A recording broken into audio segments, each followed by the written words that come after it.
Hello and welcome back to Walk the Cinema podcast. Today we have a familiar guest, Neeko. I think his new YouTube name is Neeko Watches Movies. Howdy, y'all. Alright, so we're going to talk about Panic Room with Neeko Watches Movies. You picked this for some reason. Yeah, I thought it'd be a pretty interesting conversation, I guess. Oh, really? Because you have the whole Fincher video already out. You talk about all of them. How do you like his career overall? I know he's very popular. Yeah, I love Fincher's filmography so far. He's a huge perfectionist. You don't really see it in this movie, but later down in his filmography, you definitely do see it. Yeah, I love the guy.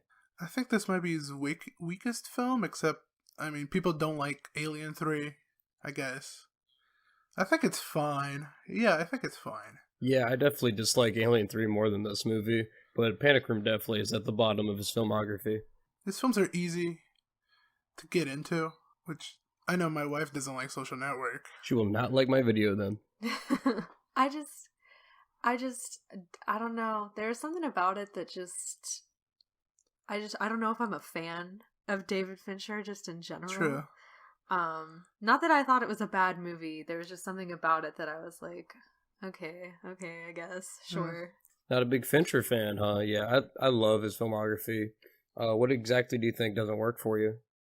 I mean, I haven't seen all of his movies. I haven't really even seen like his what I would consider his big ones, like Seven and Fight Club. Mm-hmm. Like I haven't seen those ones. But I mean, I've seen the Social Network. I've seen Panic Room, and I've seen parts of the Benjamin Button movie. Not the whole thing, just parts of it. You've seen Mank. Oh yeah, and Mank. I did like Mank. I will say I like Mank. But overall, it's just kind of like I don't necessarily get his hype, I guess. Well, maybe. I think like Fight Club was huge, Seven was huge, Gone Girl is like a modern classic in a sense. I hate Zodiac, to be honest. Really? I think it's super hokey and like really badly done and boring, but that's just my opinion. I also don't really like The Curious Case of Benjamin Button, but I don't think that one is as problematic of an opinion. I think a lot of people don't like it. Yeah, I can spoil that part of my list. Benjamin Button is towards the bottom. Wow, you really don't like Zodiac. What doesn't gel with you? It's boring and uninspired. Yeah. I fully recommend that featurette. It's probably one of my favorite featurettes to a film. Shows you how much research he really did to make this movie. I think it's one of Fincher's best made movies. I can't get into it. Yeah, on a rewatch, I definitely enjoyed Zodiac more than I remembered, and it definitely climbed a few spots in my ranking. I'm sure. I mean, it's a very intricate topic, but like I just don't like the cast in it. It just doesn't do anything for me. Okay, but today's Fincher is Panic Room, which you hadn't seen. I think this is the one I've seen the most. Yeah, this is the one I've seen the most too. Yeah, I've seen it like 5 times. Probably just as many as 7. Guess which Fincher movie I've seen the most? Fight Club. Of all of his movies, it's The Frickin' Game. The Game. I love The Game. That's my favorite one. Dude, how can you not like The Game? The Game is really good. I mean, it's just as much fun as you can have at the movies. Yeah.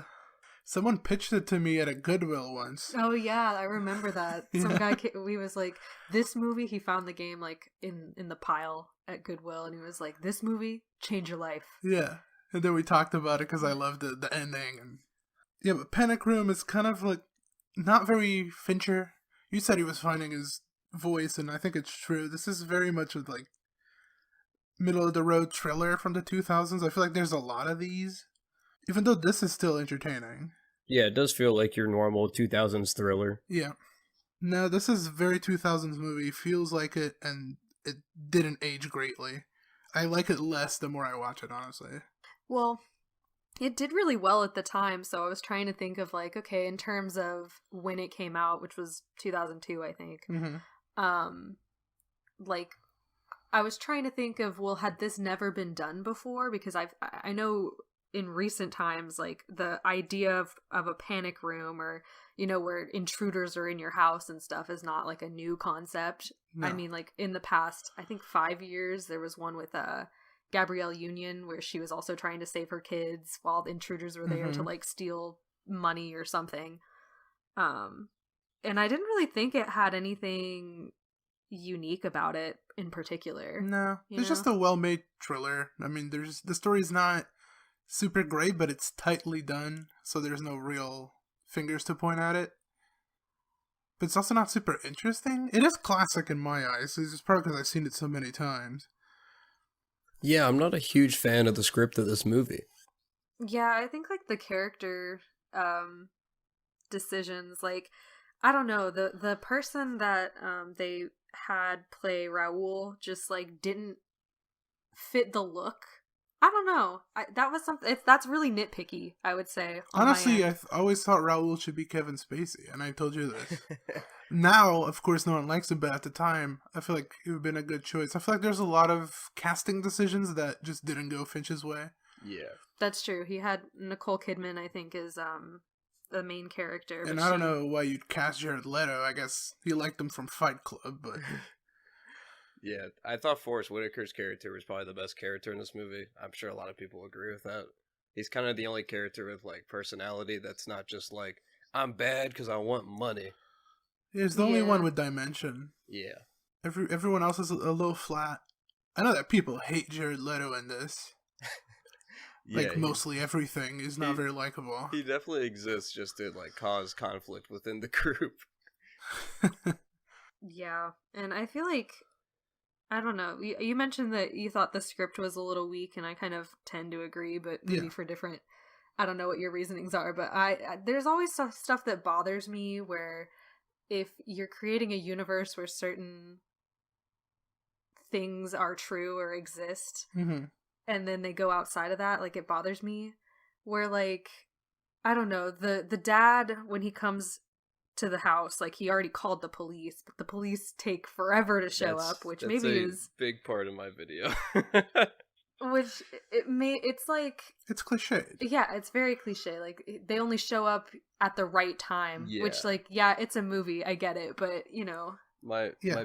My bigger problem with that moment is like so like they call the dad, like the threat has been established. He called 911, but he shows up to the house.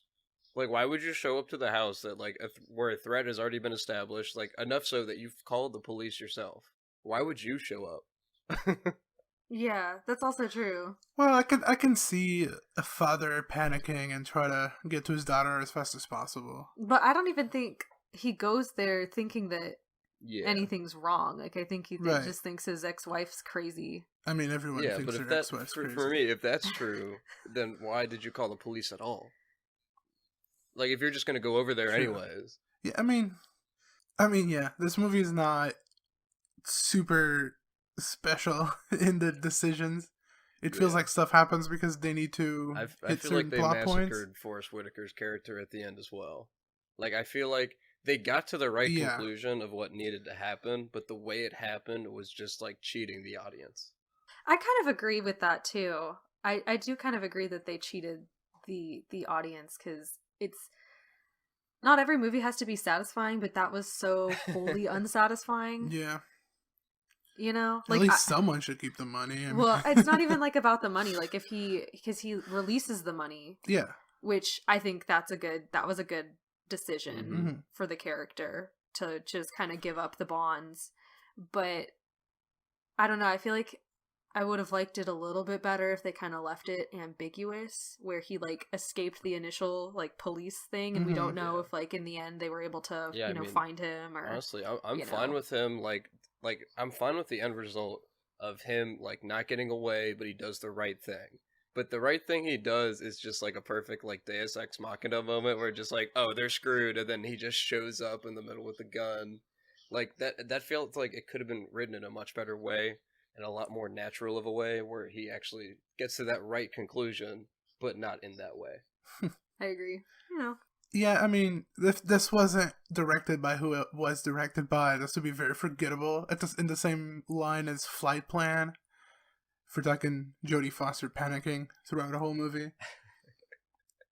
that's true. I did like think about Flight Plan a lot when I was watching this movie for the second time, because I think the first time I hadn't seen it, and it just I don't know. This movie is way better done than a lot of I'd say copycats. Yeah. And I know Flight Plan isn't exactly, the same concept, but it does have similar. It does have a similar feel where it's a Jodie Foster, Foster being a single mom trying to protect her daughter, against people that are, trying to harm her and or her daughter, and Yeah, I mean, did you guys? They all think she's crazy. Yeah, did you guys enjoy Jodie Foster's performance in this? Because I did think it was probably the best part of the movie.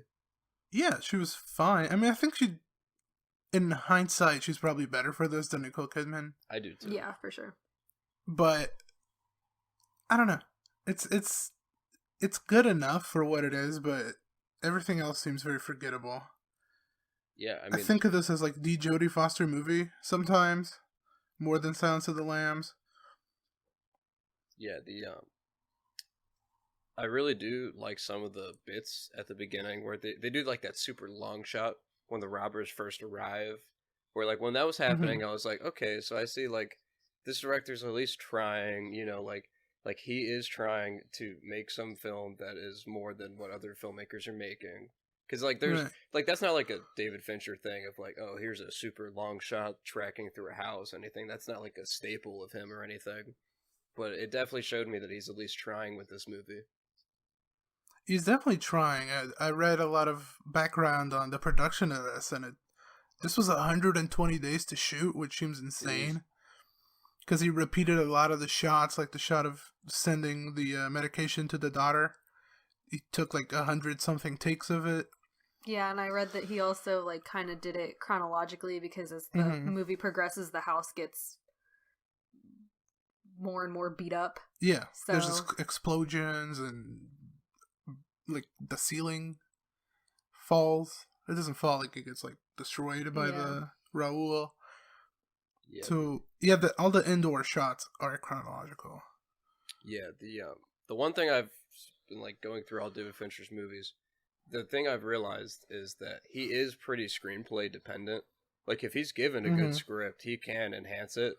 But when it's just kind of like, for me, this is how I kind of feel about Mank, where he can only do so much with it. And like I think whatever he did with Mank was as well as it could have been made, but it still doesn't stick with me as much as some of his other films. That's kind of how I feel about this, where like I don't really see how you can elevate this movie so much through the directing. So I think this is the best we could have gotten from this movie. It's just not going to stick with me.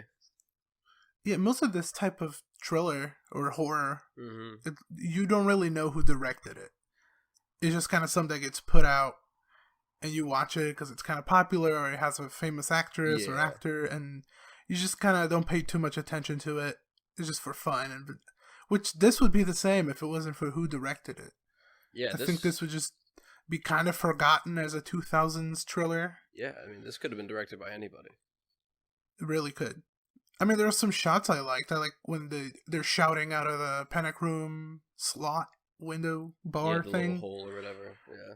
Yeah, and it cuts to like the outside of New York, and it's raining, and their screams are barely audible, and I think that was a really cool choice. But most of it is 5 people in a house. It's still interesting. Like I still enjoy the concept of it, and I enjoy thrillers like this really, and I enjoy the one location films. And I know we did this as a one location because Fight Club was so heavy on location changes.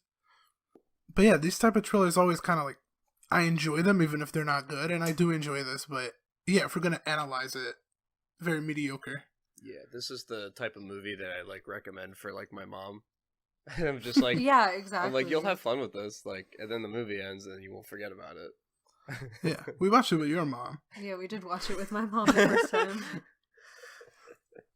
And she liked it, Yeah. She wasn't very, I mean, I'll watch it again. I'm talking a lot of crap. But... Yeah. Well, it's not like this. I don't feel like this movie challenges you in any way, really. No.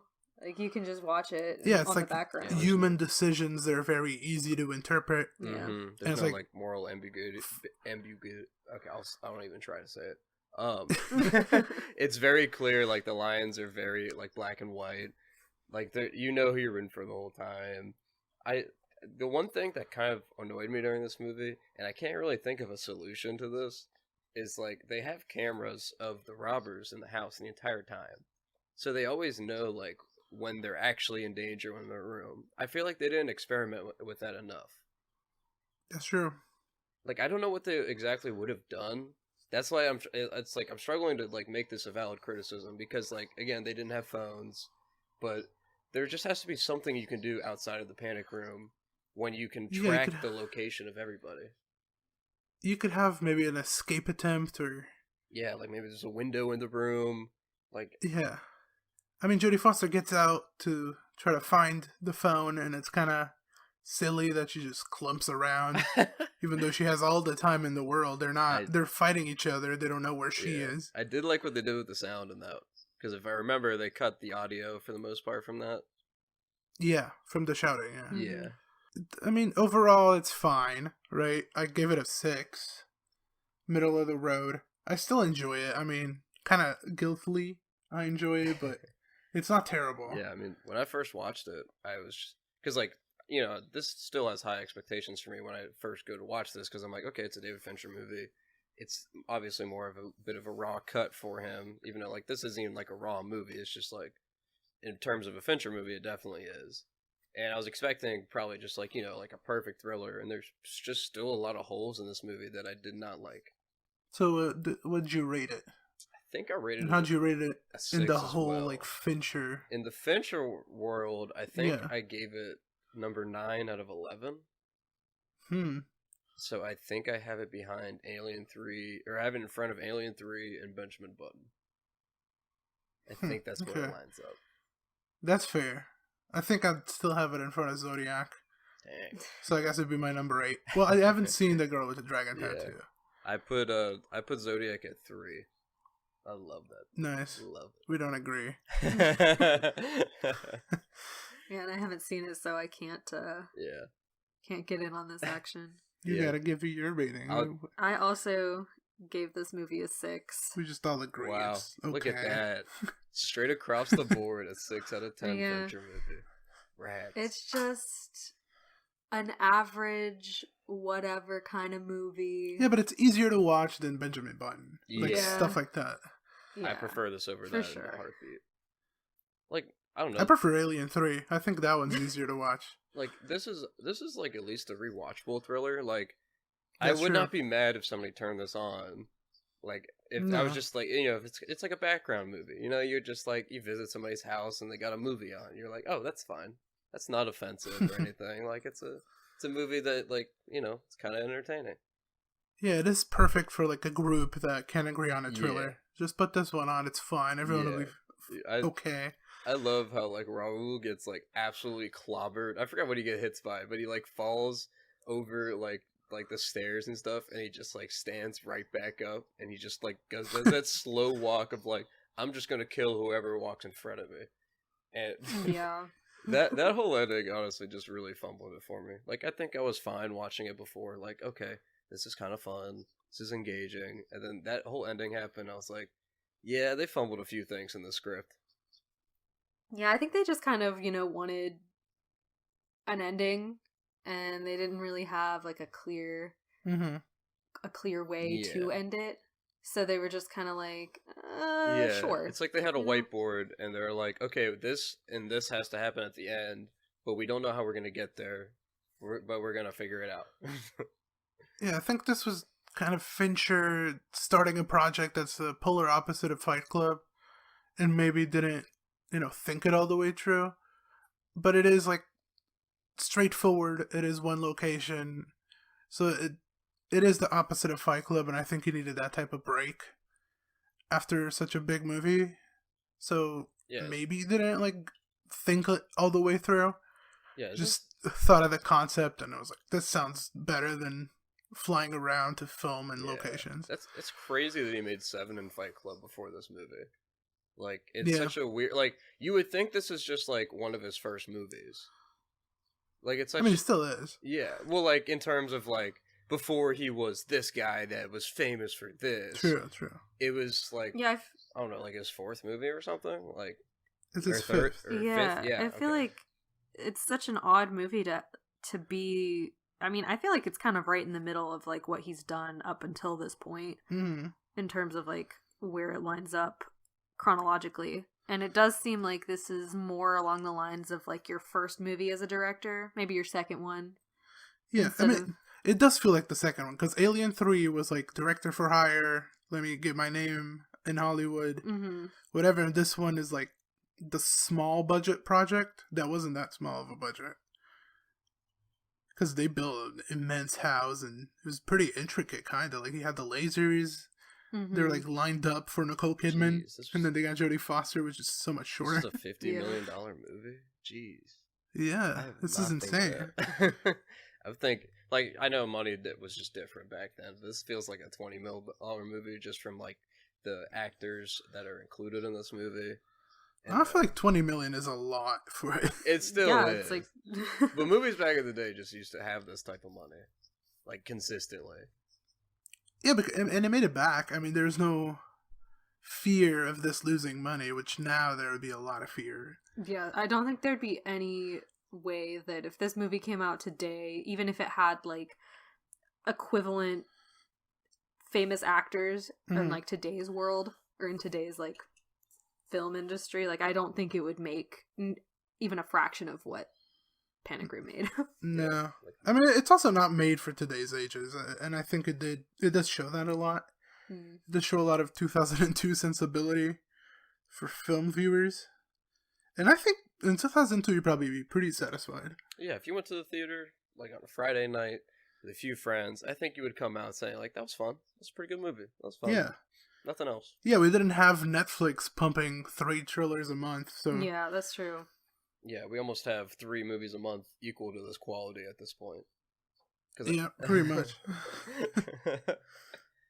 Yeah, I mean... It is kind of a classic for me growing up. I mean, it's something that's easy to put on TV, you know, whatever TV network plays movies. Just put it on and get a little bit of a crowd watching it. Yeah, I don't know how I never saw this before, because, like, when I talked to people about it, like, I thought it was, like, some movie that nobody really saw, and then I'm just talking to, like, my roommates, and they're like, oh, yeah, Panic Room, I saw that. That was good. Like, that's what they all say, too, after they say it, like, oh, yeah, I saw that. It was good. That's all they got. Yeah, that's like, there's not a lot you say about it. It's just like, yeah, it's good. Yeah, if I'm thinking about it for the first times I watch it, like, yeah, it's good. But now rewatching it, it's okay. It kind of loses its steam more and more. Yeah, I guess there's not like a very big rewatchability for this movie. It's rewatchable in the sense that it's easy and enjoyable, but like you're not going to get anything more out of it. Yeah, there's only so much you can get out of this movie. There really is. I think we dragged this movie through the dirt enough, even though we all think it's okay. So if you want to hear even more about it, you can check Neeko's video on all the Fincher movies. And we're also going to be on his channel eventually to talk about another 2002 movie that's much better. Oh my god, it's the same year? That's so I think so, yeah. That's so cute. Yeah. That's just...